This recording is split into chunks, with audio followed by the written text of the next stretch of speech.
Hey everyone, Ralph here. In this video, I'm going to show you how you can use the OpenAI Assistants API. I'm going to do that by showing you how I built an assistant wrapper, a chat interface that is running on the web. I'll allow you to fork that in 3 minutes, and then we're going to walk through the steps of how I built that so you can understand how it interfaces with the APIs and learn the APIs using NodeJS. Just want to show you what that looks like. So in this very quick demo, you'll see the end product, then we'll jump into actually building it.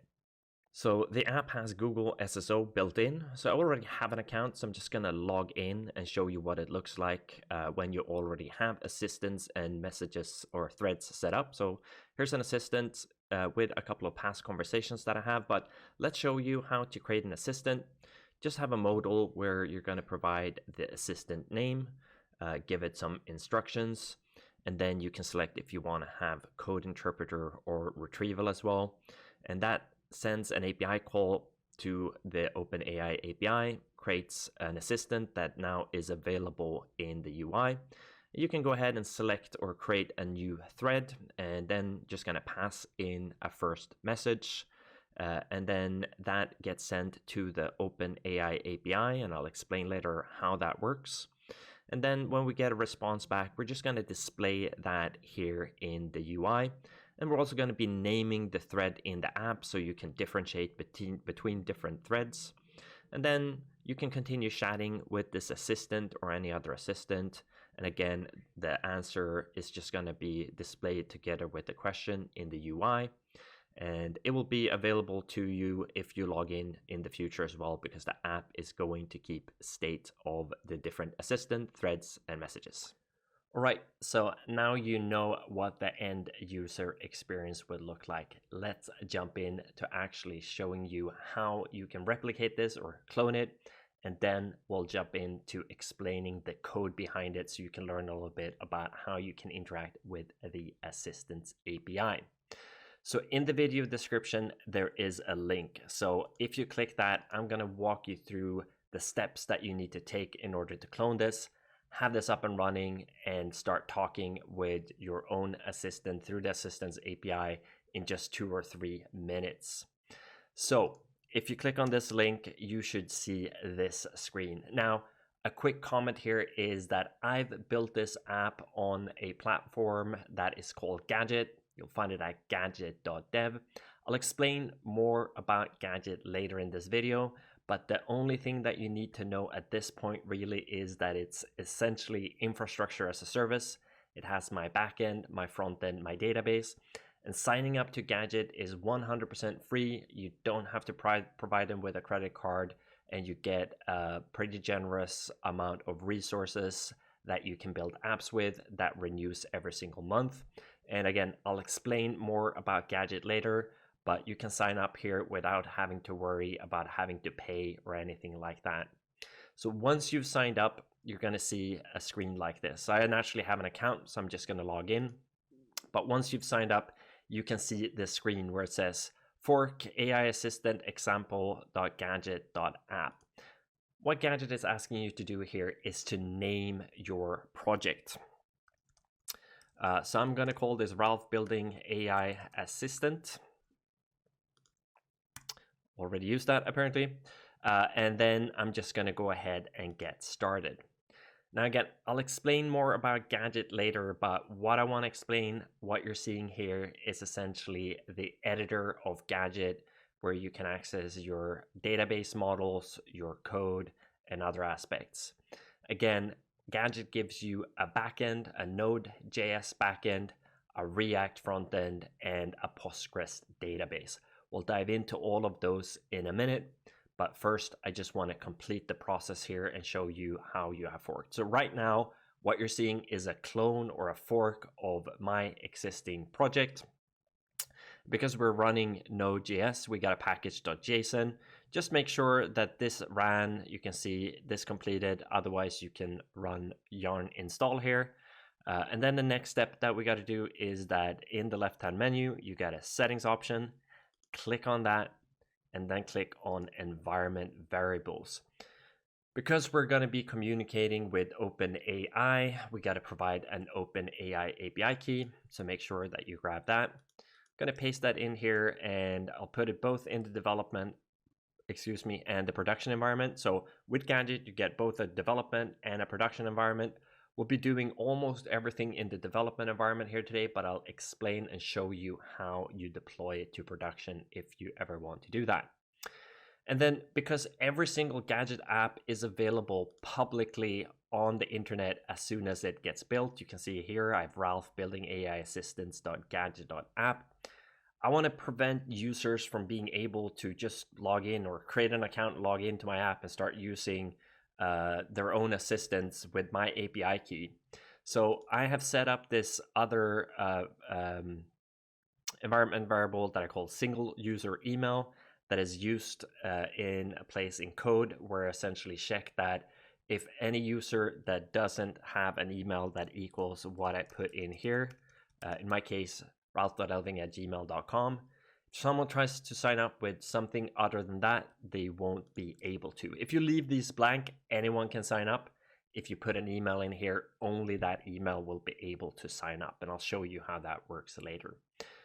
That's everything that we need to do. There's no save button in Gadget. This just gets stored and updated immediately.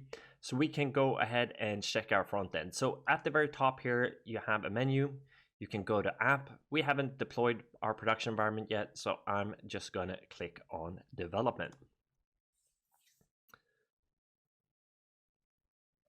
And what you see here is the world's simplest front end. We're just gonna go ahead and click sign up here. And I'm gonna click continue with Google. And you've seen this in the previous example. I just wanna show it in the app that we've created here. Gonna select this email that equals what we put into the environment variable. And then again, in here, I can just create a new assistant. Let's call it math helper and say help with math problems. Add code interpreter, hit create. That creates an assistant in the back end. I can go ahead and select that. I can select to create a new thread, and I can select that and say, what is 1 + 1? I think you get the point. Now, before we dive into the code, I just want to show that this app by design or by default is multi-tenant. Let's see, this seems to be taking a little bit of time here. Probably OpenAI that is slow. There we go. So this app is multi-tenant. It means that you can allow several users to sign up that all can create their own assistants, but they won't see each other's assistants. So I have another browser window open here behind these two. So I'm just going to go ahead and create another account here. So I go to this URL, and again, we still have that email sort of blocker set up. So let me just show you. If I try to sign up, and I'm just going to use a different Gmail that I have, I'm going to be prevented from signing up. It's just going to be a pretty poor error here. You could change that. I just left it with the default. So let's go ahead and change that environment variable. We have it right here. Let's go ahead and remove that. Again, there's no saving in Gadget. This is applied immediately. So I can just hit continue with Google, choose this again, and now I will be able to sign up. And again, you can see here, I can create an assistant, but I don't see the math helper here. That's because I have applied tenancy in this application. I'll show you later at the end of the video how that works, but it just means that each individual user can only see their own data. So math helper v2, this, sorry, help me with math, please. And this user will only ever see its assistant, threads, and messages. This user will ever only see their assistants, threads, and messages, etc. Now, let's actually jump into the code and show you what it looks like underneath the hood, what powers this, and how we're using the OpenAI Assistants API to do that. So before we do that, I just briefly want to explain what Gadget is, because it's going to be useful context for what we're doing in the next couple of steps. Gadget is a very big platform. We're only going to be scratching the surface today here when it comes to the functionality that you get, but you can think about it as infrastructure as a service. With any Gadget app that you create, it's immediately live on Google Cloud, and the infrastructure is hosted and managed by Gadget, and it auto scales your app for you. So if I went ahead and sent this link to 1,000 people that immediately signed up and started to use it, Gadget would automatically scale that infrastructure to meet any demand that I throw in it. And it's also, if it's spiky demand, they auto scale it for you. Gadget is very popular in the Shopify ecosystem for these reasons. A lot of developers have built custom or public apps that for Shopify using the platform. And a curiosity when it comes to AI related stuff is actually that OpenAI CTO and co-founder Greg Brockman is an investor in Gadget. And what you get out of the box, again, is a NodeJS backend that we'll be using, a React frontend, and a Postgres database. And as a new user, when you sign up to Gadget, currently they're offering all new user $50 worth of OpenAI credits that you can use. If you're curious about how that works, pop into their developer Discord at gadget.dev/Discord to learn more. And for what it's worth, I'm not getting paid to do this. They have not asked me to do this. Gadget is just the platform that I build my applications with, both Shopify and other applications.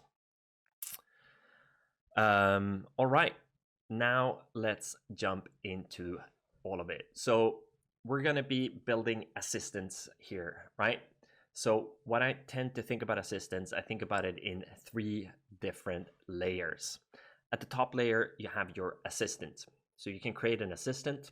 And then at the second layer, you have threads, or what I think about as conversations. And then at the third layer, you have messages. So the way that it works is that an assistant can have several threads or conversations, and each of those threads can have several messages. So this sort of hierarchy and structure is key to how I have structured my application. And I'm going to walk through a couple of those things, and then we'll jump into the code to see how all of this sort of fits together from a front end and a back end and database perspective. So let's start off in Gadget. You have a couple of things in front of you here in the UI. You have these data models. So again, Gadget has a Postgres database, and there's a couple of database tables in the application that we've created. You have the user and session models that you just get out of the box with Gadget. And then for my use case, again, we have assistant, threads, and messages. So I've created one data model per each. We have an assistant database model here with a couple of fields where we're going to store some data. We got a thread data model similarly with a couple of fields. And then we have a message data model with a couple of fields. Now, you don't technically have to store messages in your local database because OpenAI keeps track of that for you. You don't have to keep state, but I've chosen to do this in this app, but it's a personal preference. You don't necessarily have to. And then next, what you have is the front end that you've already seen. So down here, you have this file structure where you have a lot of different files. You have a front-end folder, sounds like a place where front-end code would live. And then most of the code that we're going to be touching here today lives in this route folder under this signed in .jsx route. Now, what you're seeing in front of you is code in a web-based editor. I'll show you in a minute. We're not going to be using that. We're going to be syncing files locally and editing them in VS Code. So don't worry, you don't have to code in this editor. Now, the last piece that we're going to touch before we actually jump into the logic is where the logic of interacting with OpenAI's APIs lives. So we have a front end, we have our database, and we have OpenAI's APIs. Now we need some logic that orchestrates the communication between all of those. So in Gadget, we have the concept of global actions. These are essentially serverless functions that you can pass in arbitrary code and run, arbitrary parameters and run arbitrary code. So if I click global actions here, we have 3 of these serverless functions. We have one that is called create assistant, create thread, and create message. And I just named them global create assistant, global create thread, and global create message. I'll explain later. It's because we get API points for all of these that we can call, and having this naming convention makes it a little bit easier to recognize what they are. Because any data model that you create in Gadget gets a CRUD API out of the box with a create, update, and delete. And obviously you can read it. So just naming these global makes it easier to recognize that these are global actions or serverless functions that are not tied to a specific data model. Now, with that said, let's go ahead and actually jump into the code. Like I said, we're not going to be using the web editor, we're going to be using VS Code, and the way that you do that with Gadget is at the very bottom here, you have this little icon that says file sync. So click on that and you're going to see this little command here. You can go ahead and copy that to your clipboard and then go over to a terminal window, paste that in, and what this is going to do is that it's going to run our Gadget's CLI, which has a file sync functionality that is going to sync all of the code files in your Gadget project to your local machine and then keep that in sync. So if you change something in Gadget or change something in your local editor, they will update in either direction. So I'm just going to run this. I've already used this today, so I'm not going to need to be authenticated, but otherwise just going to ask you to open the browser to make sure that you can log into Gadget, and then this is going to work. So once you've done that, you should see something like this. And what has happened is that this CLI has downloaded all of the code files and put it in a folder that you defined here. I put it in /gadget. So let's go ahead and open that in our editor. So just going to add open folder, and then we have Ralph building AI assistants. It's going to open that, and in here you can see that we have this file structure that looks very much like what we have here. You have assistants, frontend, etc., all the way down to vite.config.js, and you have something similar right here. So let's go ahead and open all of the files that have the logic that I want to walk you through today. So there's 4 files. I already showed some of them. So in the front end here, I'm going to go to routes, and then I'm going to open up the signed-in.jsx. So this is the file that has everything that you're seeing here: the chat interface, the input, the create new assistant, the threads, everything is in here.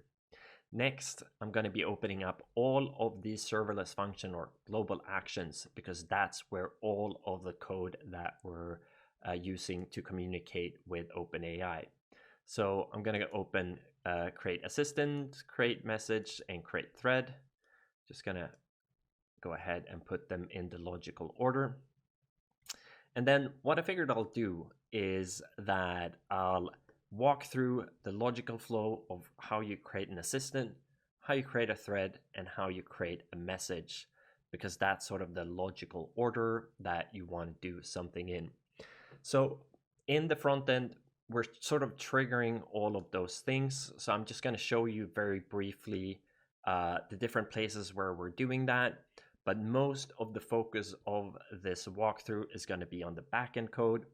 And I also want to mention that the front-end code that you're getting, it's all React and JavaScript. I'm terrible at React, so it's going to be scrappy. It's not going to look beautiful. It is what it is. It's functional. But let's start at the front end and sort of point out a couple of things that you get out of the box. So I think I mentioned it previously. If I didn't, the front end, the back end, and the database in Gadget is tightly coupled. So it's super easy to communicate between them. And I'm going to show you that right here. So as an example, you get this package from Gadget that has a bunch of React components that you can use, including use global action and use find many. These are going to be used to communicate with our APIs, no matter if it is creating records or reading records. So this use global action is what is being used when we want to call our serverless function or our global actions. And I'll show you that here right now. So when I go ahead and create a new assistant here, I open up this modal where we have a name, instructions. I can select to tick these boxes. And when I hit create here, it's going to be triggering something. So you have the modal in the front end here at the top. You have a handle, create, click, etc., etc. At the very end, what this is going to do is that it's going to do an API dot global. We have it right here. It's going to be using this, where we're using this React bit here, and we're calling API.global create assistant. So this is the endpoint that represents this global action that we have right here that runs this code, or if you want this code. And we're just going to be passing in a couple of parameters here. The assistant name, and this just corresponds to what we have here, the name, the instructions, whether or not these are ticked, and they're going to be booleans. And then we're passing in a user ID as well. And that user ID is just the user ID of the user that is logged in to your application and interacting. Because again, like I explained previously, we want to make sure that we can keep track of which user owns which assistant, so not everyone can see everyone else's assistant. So we just got to pass in that user ID. And these all are passed in via API to this assistant. And the reason that we can do that is that at the very bottom of any global action, you can define what the input parameters are, and essentially define what type they are, if they're required, etc. So at the bottom here, I've just defined that this global create assistant can take those inputs and what kind of types they are. And this is just a regular JavaScript file that is running in Node. So as you can see, we're importing the OpenAI package right here that just lives in our package.json. And that got kicked off or installed when we created the project. And then all of our logic lives inside this run function that has a couple of things out of the box. It has the parameters, which is what we're passing in, access to a logger, to API, some built-in connections like Shopify and other things, and the scope, which is essentially what we're going to be responding back to the front end with. And then inside this function is where we're executing all of our logic. So let's jump into that. First of all, we're just doing some OpenAI things. We're fetching the OpenAI API key that we just defined, making sure that that exists. And if it does, we're just setting up a connection with OpenAI for that. Next, I just go ahead and store some of these parameters that we're passing in so I can use them.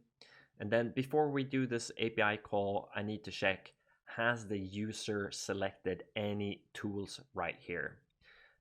Because we need to structure the input parameters that we send to OpenAI to let OpenAI know if this assistant should have code interpreter and or retrieval or none of them. So that's what we're doing right here. And then next, we're just doing an API call right here to OpenAI. And we're just doing OpenAI.beta.assistants.create, passing in the name that we just created right here, the instructions, the tools. And currently, I've hard-coded the model to GPT-4 1106 preview. I believe it's the only one that is currently available. But if you ever wanted to make the user have the capability to select something, you would just add an additional input, a drop down or whatever you want it to be, and then just define that, hey, I want an additional input field, and pass that in the React code right in the front end. So once we get a response here, OpenAI has created an assistant. And what I want to do is that I want to store that in my local database so we can keep track of what assistants that exist and have been created. So what I'm doing here is that I'm doing an await API.assistant.create. So like I said, every single data model here has a CRUD API out of the box that is documented and have search, filter, pagination, create all of those things. So if we go to assistant here, you can see we have these actions and we have these fields. And if we go to the data, we can see that these are the two assistants that we just created. And what we're doing here is just passing in the instructions that you can see here. We're passing in the name, we're passing in the OpenAI ID. So when we create an assistant in OpenAI, OpenAI creates it and returns an OpenAI ID.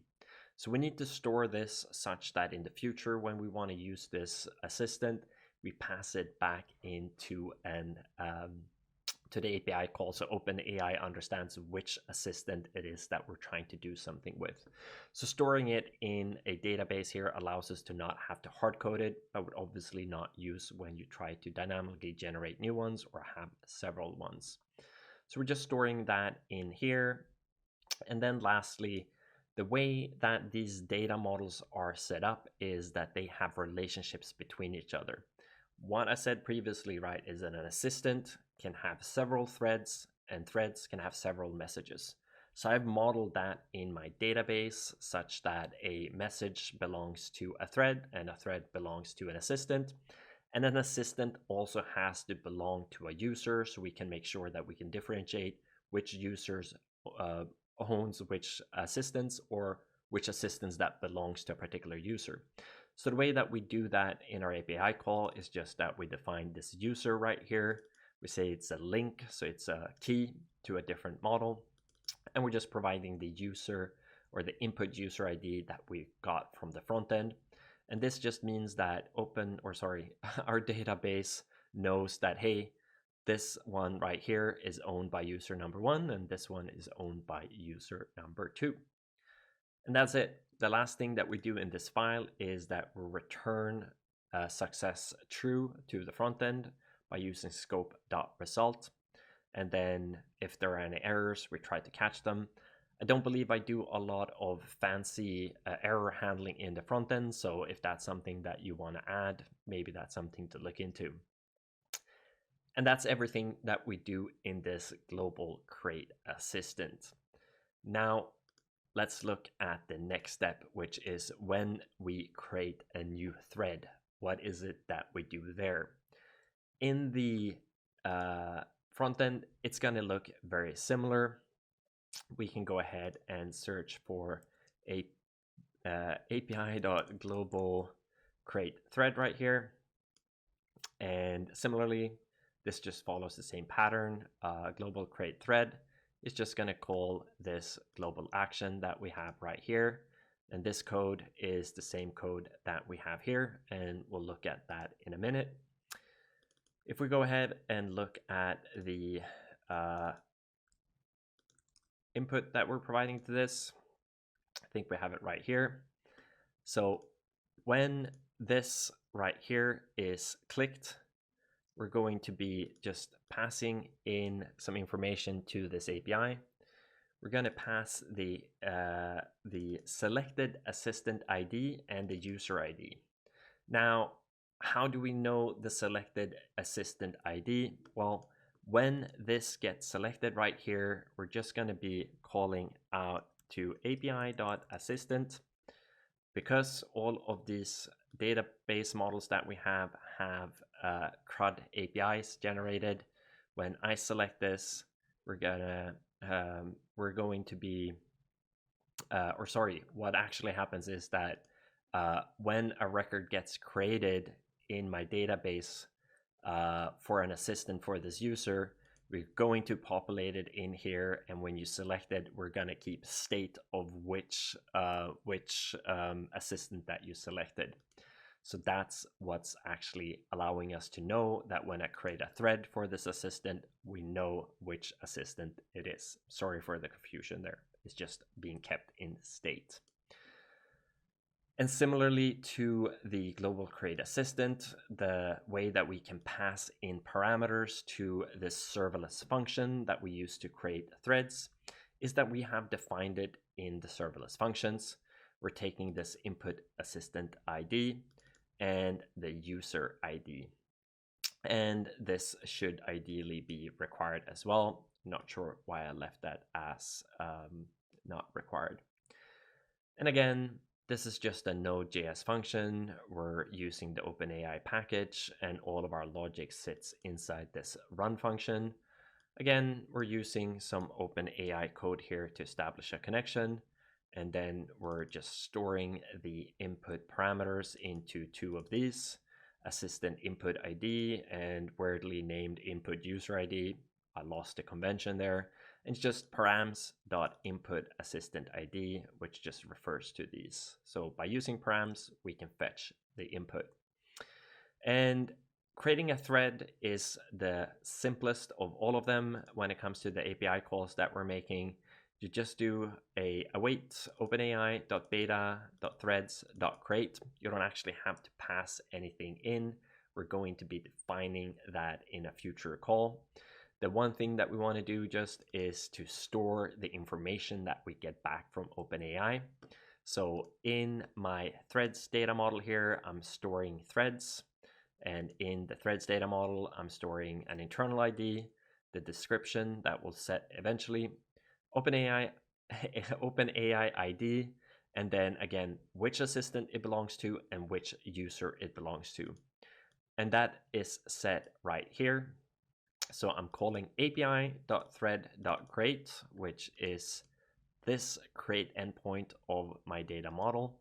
And I'm just passing in the assistant ID that was passed from the front end, the OpenAI ID for the thread that we get from this API call. So we're storing that. And then similarly to the assistant model, I'm also just storing a link to the user. So it's these two, allowing us to make sure that a thread, we know which assistant that has created it or it belongs to, and which user that owns that particular thread to make sure that other people can't see that. And that's all. We return success true if that works, or otherwise we return success false by using this scope.result. And that's everything that we need to do for threads. Now, what you can see, there's a description here, but there's no description here. And these descriptions are set by me in code that I'll show you in a minute. OpenAI don't provide any descriptions for threads. It's just a thing that I've set up. So don't expect to find this description in the API. I'll show you in a minute how we set that up. Now, the last piece of the puzzle is obviously the messages. So when the way that it works here in the front end is that whenever I type something in here and send it, it's going to be triggering this global action that manages our messages. So let's go ahead and look at that. And I'll do API dot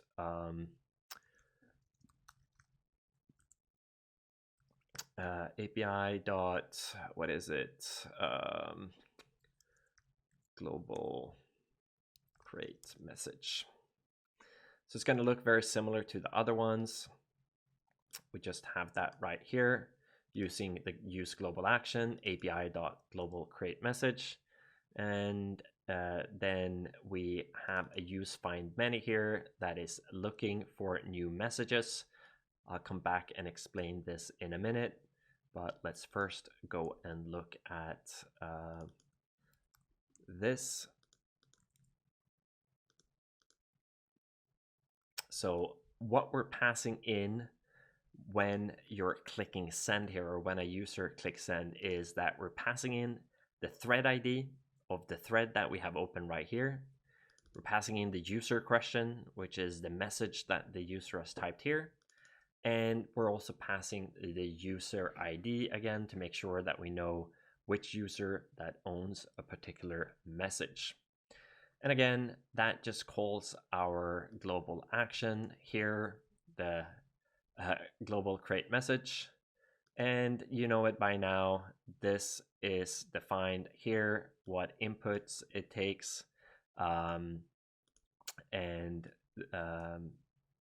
It's the same as global create assistant and global create thread.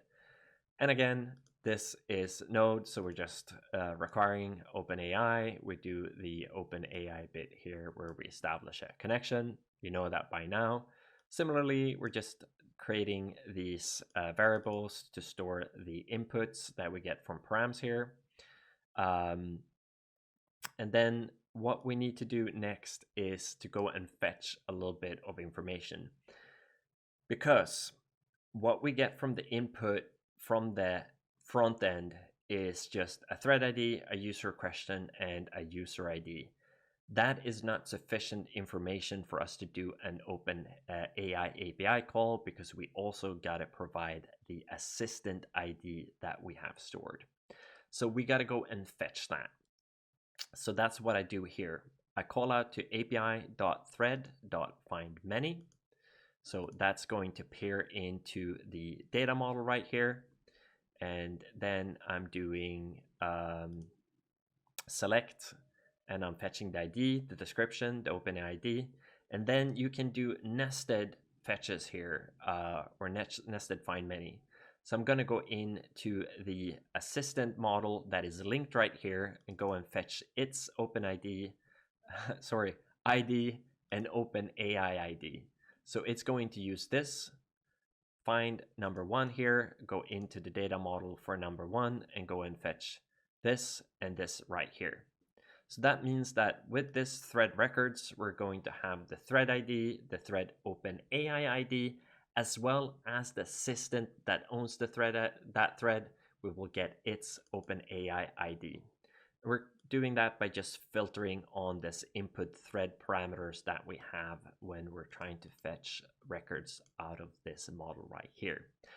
I hope you're with me on this. This is just GraphQL essentially allowing us to do several layers of fetching. So now we have everything that we need to do the API call. Now we're getting down to the nitty-gritty and what I've seen most people be confused with or struggle with when it comes to OpenAI's Assistant APIs.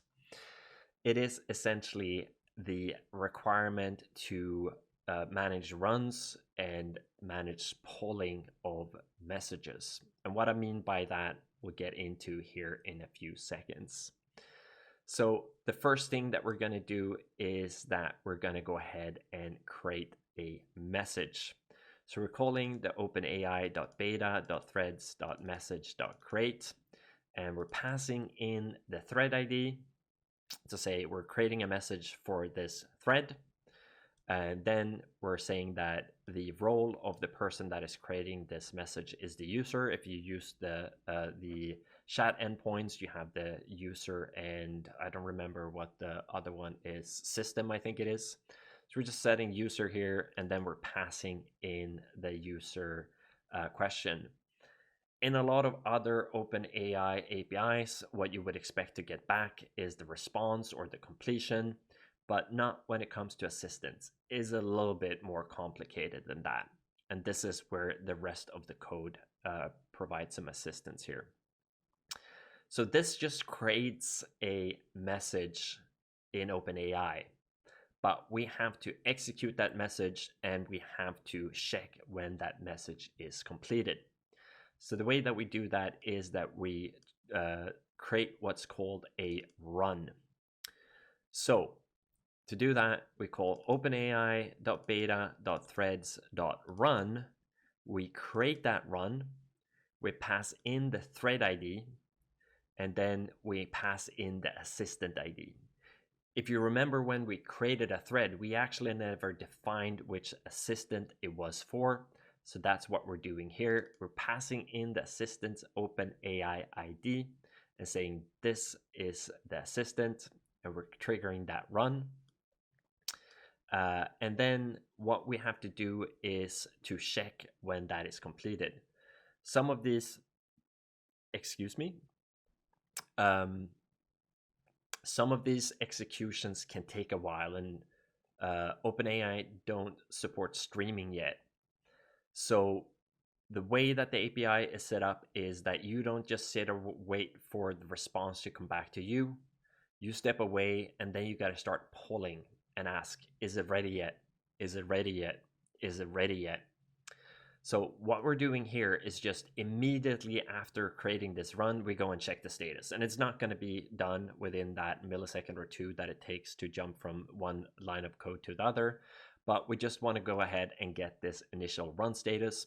We're passing in the thread ID and the run ID that we get from here. And we get a run status for those. And that's going to say that it's incomplete. And you can look in the OpenAI documentation how this works. It's a run lifecycle. So we're just waiting for this to be complete. But until then, in most cases, it's going to be in progress.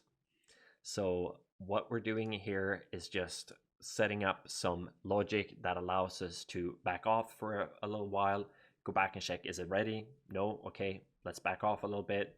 Let's go back and check, is it ready, until it is completed. And that's the logic that I have right here. And there's other ways of doing this. This is the way that I've used, and I'm sure that there can be made improvements to it, but it's sort of largely functional. It doesn't cover all errors or use cases, or I wouldn't call it corner cases, but if something is canceled or failed or other things, this code is not gracefully going to handle that. It's not going to show that to the front end. So there's definitely room for improvements, but this works and you can improve on it. So the logic that I've used is that I'm going to set up a essentially max number of attempts and a time between each attempt. It's going to try 20 times, wait 2 seconds in between every single time. And if it hasn't completed by then, I'm essentially going to walk away rather than sitting and potentially creating an infinite loop or just checking. So I just set an attempt variable to 0. I have my max attempts at 10. You can change this, of course. And then I have 2000 milliseconds or 2 seconds that I wait in between. So this is all inside a while loop where I'm just checking this run status.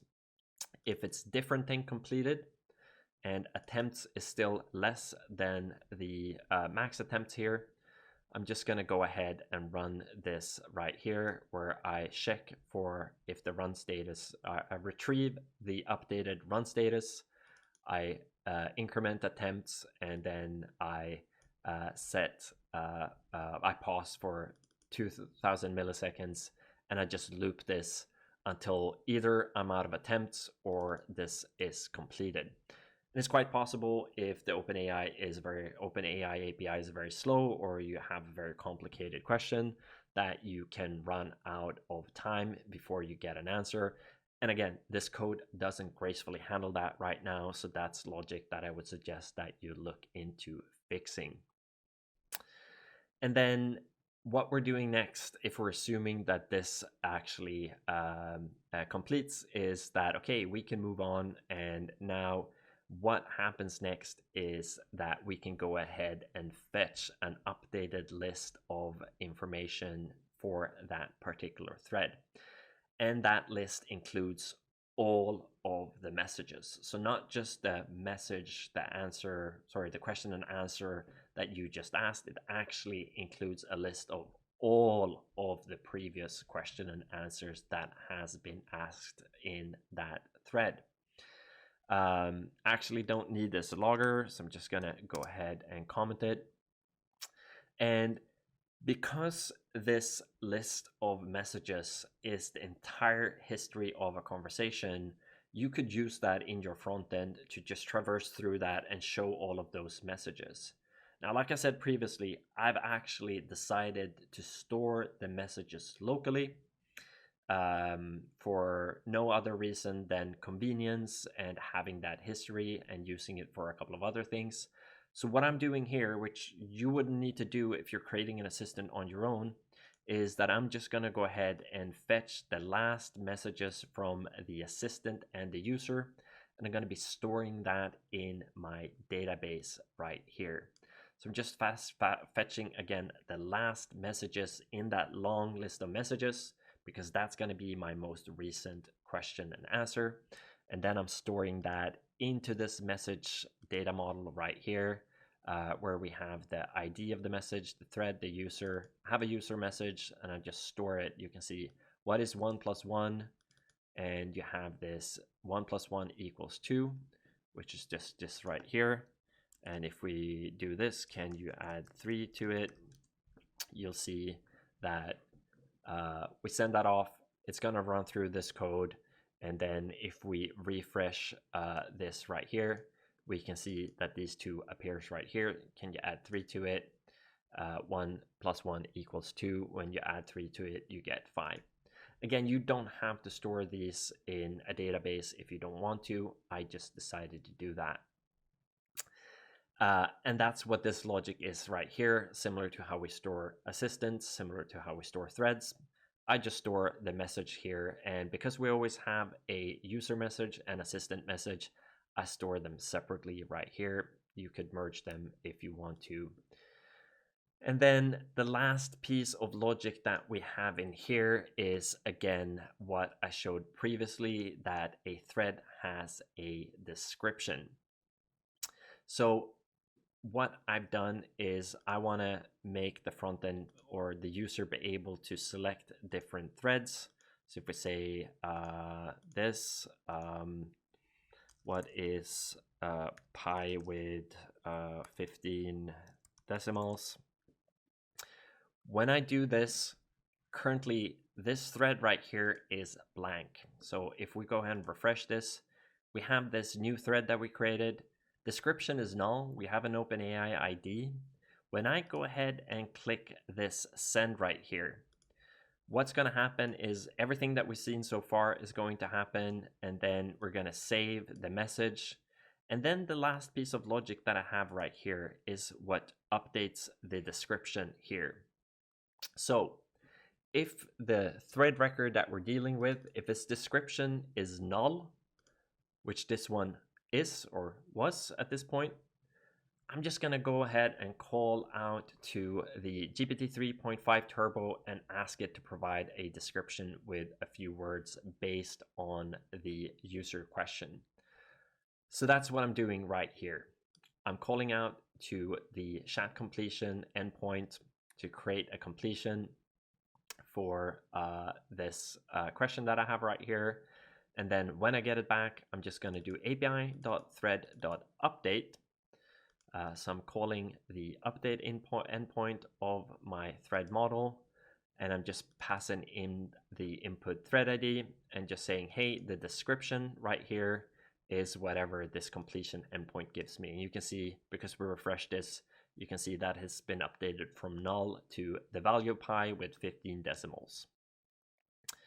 And then again, just using scope result to send success or success true or false back to the front end.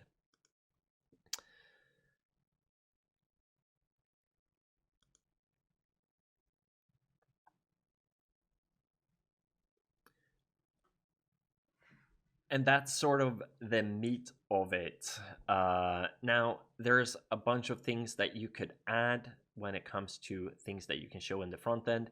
You get some additional information from the OpenAI API when it comes to some of the functionality that you can get back around things that that has happened in the run that you could show if you wanted to. I've just kept it simple to not complicate it too much, and you can extend on it if you want to. Now, there are three things that I want to show you sort of before we wrap it up, that are things that we've touched on, but I just want to show how it works. So one is the tenancy. Again, how is it that users can only see their own records? I want to show that logic where we're managing how people can or cannot sign up. And then lastly, just want to show you how it works when you deploy something to production. So let's start with the tenancy. So we're setting these user IDs everywhere, but the way that we enforce it is actually at the API level. It's not just the front end, we're actually doing it at an API level. So if we go to settings, we go to access control, you can see we have two users here. Let's actually expand this a little bit. We have two users, and you can add new roles here if you ever want.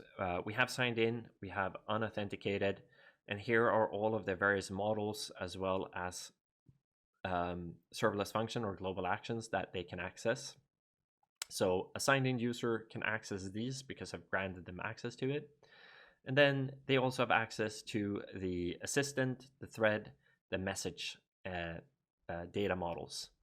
But you can see that there are these little things right here that is called filters. So on assistant, thread, and message, what I've done here is that I have added a little code file that has some what's called jelly code. So this is just a filter where it says this star right here, you can think about it as SQL, anything where user.id equals user ID. So this is essentially saying that the user ID that get inputted needs to be equal to the user ID that owns the record. So if I show you how that works, you can see here we have math helper. And if we go over to this one right here, and I just gotta resize this, we have math helper v2. These are not visible to each other, but if I in here, and again, we're in the filter for the assistant data model, which is powering the dropdown here. If I go ahead and remove this right here, just this one line, and I go ahead and update this, you will see that we now actually have both of these, math helper and math helper 2. That's because this little filter right here allows us to filter and make sure that only the user that owns a record is able to see that record when you call the API. And the same thing exists for threads and messages. And technically, we should also be adding additional functionality to prevent users from creating, updating, and deleting records.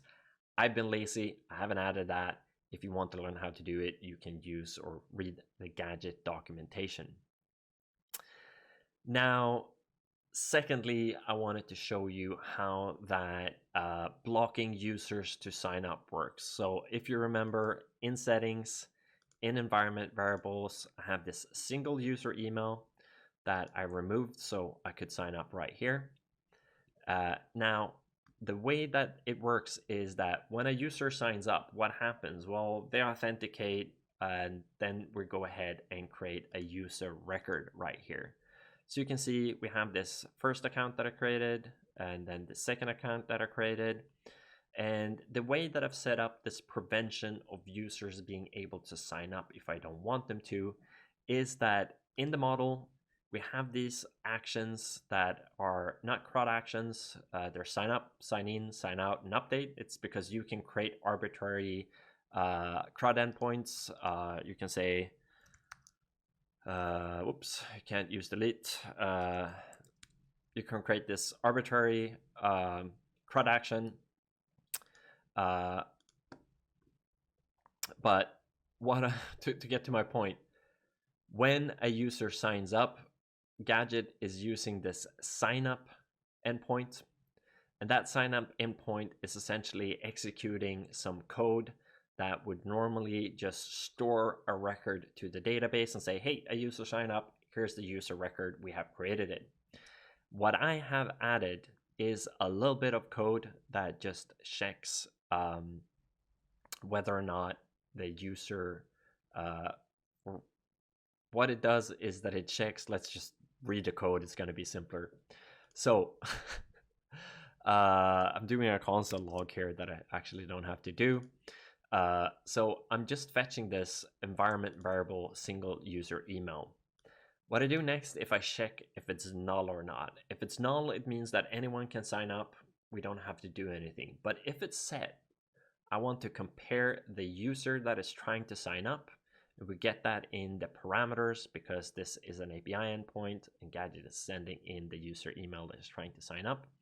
So if params.user.email to lowercase is different than the single user email, which is what we've set in the environment variable, that to lowercase, then we're just going to return result error, and this is going to fail. If not, this is going to continue. So what I'm essentially doing is preventing Gadget from creating new user records for anyone that has an email different from the email that I've defined. And that way they can never create a record, they can never sign up, so they can never access the application. So again, if you don't set anything in this right here, anyone can sign up to your application because your application is publicly available. If they know the URL, they can do that. You can go and try and sign up to this as an example, but I'm going to add this back in so you can't. Now, the last bit that we're going to do is deploying to production. Like I said, we've been using the development environment this entire time, but if you have a production grade application, you don't want people to use this -- development. It doesn't make sense. So the way that you do that in Gadget is that you just hit the deploy button right here, you deploy to production, and what it does is that both of these environments are living in the cloud essentially next to each other. So Gadget is just going to take your development environment and copy it over to your production environment with a few caveats. No data is being transferred from the development environment to the production environment. So as an example, if we go to the user model, we have signed up with 2 users in our development environment. If we look at the data, we have both of them here. You have an environment toggle. We've been looking at the development data throughout this entire time. If I go ahead and check the production data, it is empty. So as you can probably recognize, we now go to the URL without -- development. You can see it here. And then we can just go ahead and sign up, continue with Google, and we're going to use this email address. And here it is. We've signed in, and now if we refresh, we have a user here, and it works exactly the same across all of the other models essentially. So that's how easy it is to deploy from development to production. And worth noting as well is that because the development environment, especially when it comes to the front end, or particularly or exclusively when it comes to the front end, has things like hot module reloading and a couple of other things that makes it a little bit easier for you to develop in it, it's going to be slower, but the production environment doesn't have that, so it's very snappy. So if you ever feel that the development environment front end is a little bit sluggish, it's because Gadget has some things in there that allows you to develop and not have to refresh and things like that. Those doesn't exist in the production environment, so the production front end is going to be a lot faster. Now, that was a lot of information. We've touched a lot of things, but when it comes to Gadget and capabilities, we actually only scratched the surface. If you're curious to learn more about Gadget, how you can use it, I'll leave a few links down below. And again, they're currently giving new users $50 worth of OpenAI API credits. So if you want to make use of that, make sure to go to Gadget.dev/Discord and ask the team how you access that. I'm not going to go into it here. There's no hoops to jump over. Anyone that signs up with a new user account gets access to those.